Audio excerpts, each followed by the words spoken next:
Todos los movimientos voluntarios del cuerpo están controlados por el cerebro. Las células nerviosas del cerebro, denominadas neuronas motoras superiores, inician el movimiento a través de la liberación de señales químicas, denominadas neurotransmisores. La señal pasa de las neuronas motoras superiores a las neuronas motoras inferiores de la columna. Las fibras nerviosas que se ramifican desde la columna, llamadas axones, se extienden a los músculos. El punto donde los axones y las fibras del músculo se unen se denomina unión neuromuscular. Cuando la señal alcanza la unión neuromuscular, hace que el músculo se contraiga y la consecuencia es un movimiento muscular voluntario.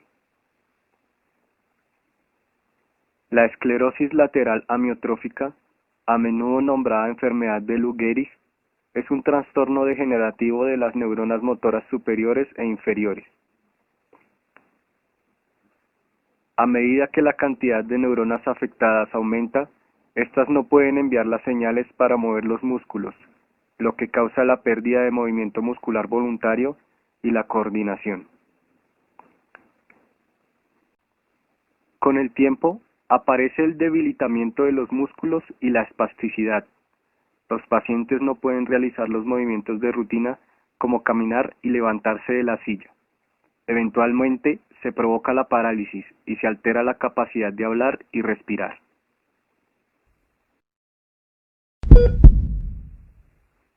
La esclerosis lateral amiotrófica es una enfermedad incurable que generalmente, a los 3 o 5 años del diagnóstico, ocasiona la muerte.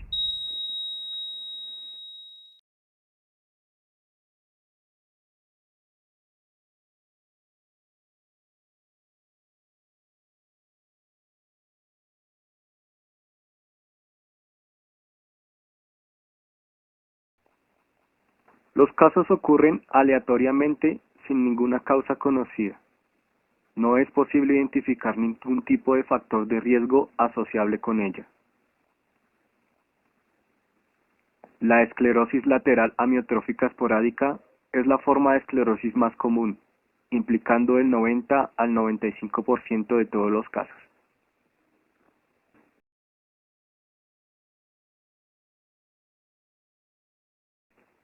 Se trata de una variante hereditaria con un perfil típicamente autosómico dominante. Hay evidencias para un grupo de pacientes que constituyen entre el 5 y el 10% de los casos.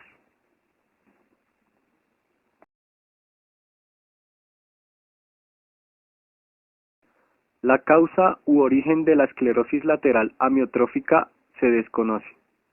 Incluso, aún los científicos no saben por qué ataca a algunas personas y a otras no. Sin embargo, existen varias hipótesis para explicar su origen, de las cuales destacan las siguientes.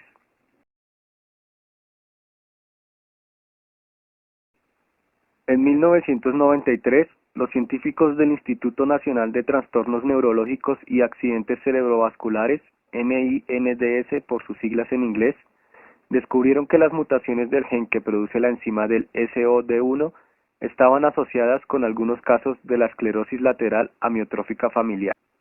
Esta enzima es un antioxidante poderoso que protege al cuerpo del daño causado por los radicales libres.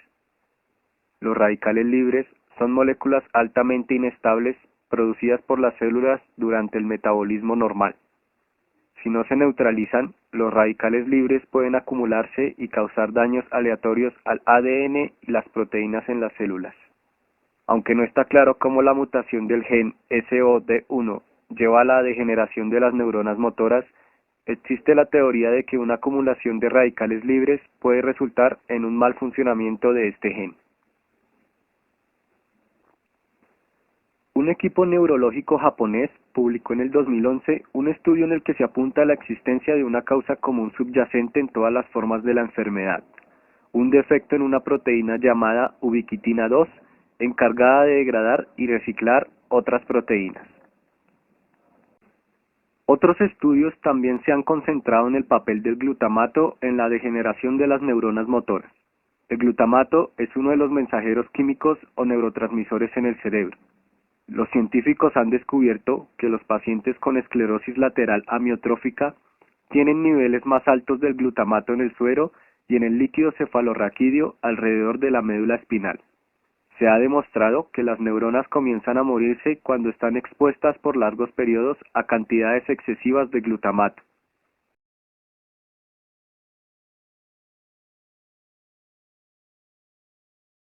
Se ha sugerido que las respuestas autoinmunes pueden ser una causa de la degeneración de las neuronas motoras. Algunos científicos tienen la teoría que los anticuerpos pueden dañar directa o indirectamente la función de las neuronas, interfiriendo con la transmisión de las señales entre el cerebro y los músculos.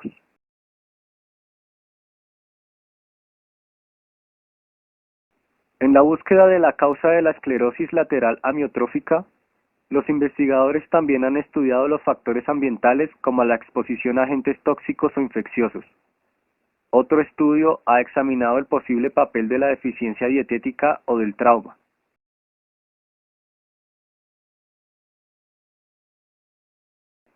El inicio de la enfermedad puede ser tan sutil que a menudo se pasan por alto los síntomas.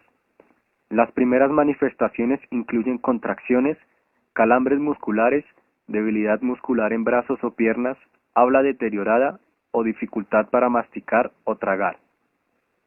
Estas quejas generalizadas después se convierten en una debilidad más obvia o atrofia, que puede llevar a que el médico sospeche de esclerosis lateral amiotrófica. Las primeras funciones del cuerpo afectadas dependen de qué músculos del cuerpo se dañan primero. Los síntomas iniciales pueden afectar las piernas y los pacientes experimentan dificultad al caminar o correr, o se tropiezan más a menudo. Por otro lado, los efectos de la enfermedad pueden suceder en una mano o brazo. Al paciente se le dificulta hacer tareas sencillas como abotonarse una camisa, escribir o girar la llave en una cerradura. Otros pacientes notan problemas al hablar.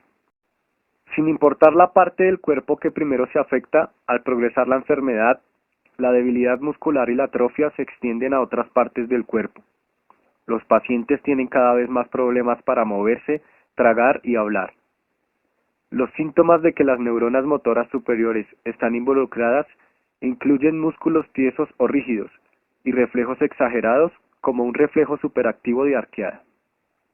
Los síntomas de degeneración de las neuronas motoras inferiores incluyen la debilidad y atrofia muscular, calambres musculares y contracciones fugaces de los músculos vistas bajo la piel.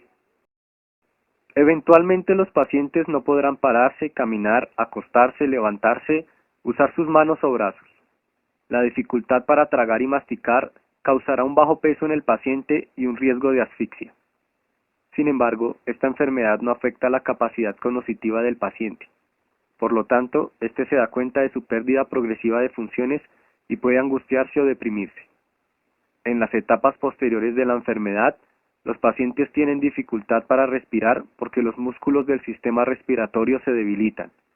Progresivamente, el paciente pierde su capacidad de respirar solo y dependerá de un respirador artificial para sobrevivir. No existe un momento específico en el que se inicie la enfermedad.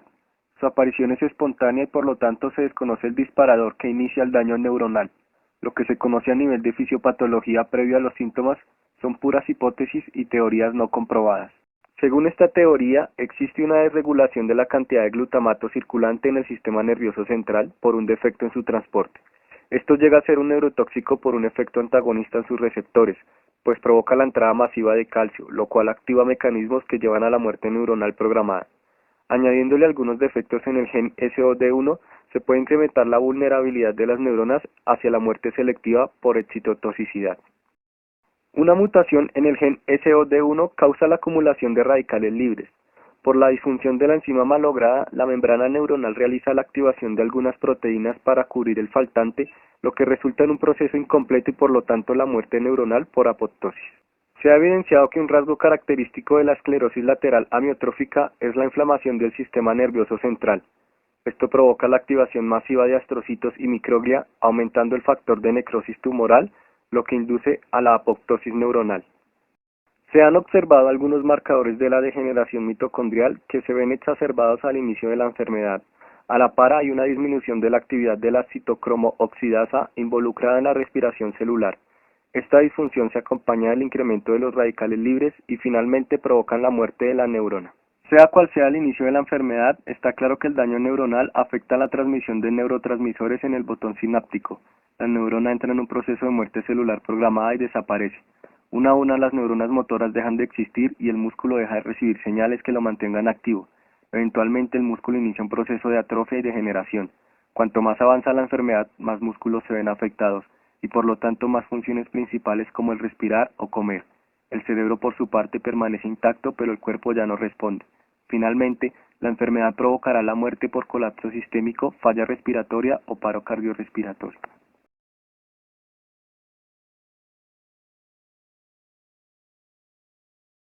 Para que haya un diagnóstico de esclerosis lateral amiotrófica, deben existir señales y síntomas de daño de las neuronas motoras superiores e inferiores que no puedan ser atribuidos a otras causas. No hay prueba que dé un diagnóstico definitivo de la enfermedad. Más bien, el diagnóstico está basado primordialmente en los síntomas y señales observados en el paciente y en una serie de pruebas que descartan otras enfermedades. Los médicos generalmente realizan exámenes neurológicos a intervalos regulares para evaluar si los síntomas empeoran progresivamente. Una de estas pruebas es la electromiografía, una técnica especial de registro que detecta la actividad eléctrica en los músculos. Otra prueba común mide la velocidad de conducción de los nervios. Anormalidades específicas en los resultados de esta prueba pueden sugerir, por ejemplo, que el paciente tiene un tipo de neuropatía periférica o miopatía en vez de la esclerosis. La resonancia magnética, MRI por sus siglas en inglés, es un procedimiento no invasivo que utiliza un campo magnético y ondas de radio para hacer imágenes detalladas del cerebro y de la médula espinal. Puede revelar problemas que posiblemente sean los causantes de los síntomas, como un tumor en la médula espinal, un disco herniado en el cuello o espondilosis cervical. El médico puede ordenar exámenes de sangre y orina para eliminar la posibilidad de otras enfermedades, así como exámenes de laboratorio de rutina. En algunos casos es posible que se realice una biopsia muscular. De acuerdo con los síntomas del paciente, los resultados de los exámenes médicos y de las pruebas de laboratorio, el paciente puede ser diagnosticado con esclerosis lateral amiotrófica.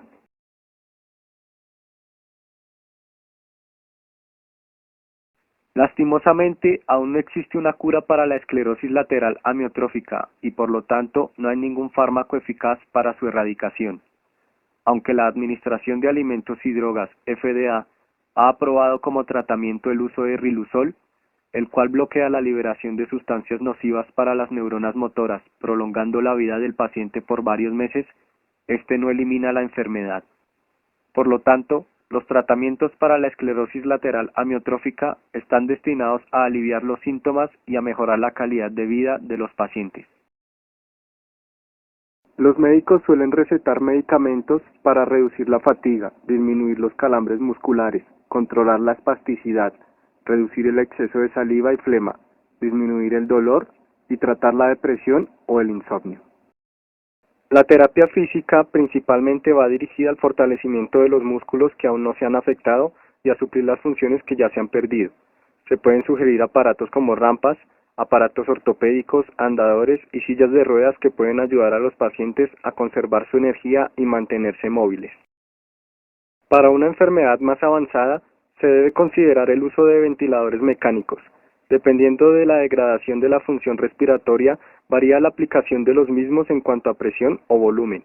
También puede llegarse a usar una sonda de gastrostomía en caso de que el paciente no pueda deglutir alimentos.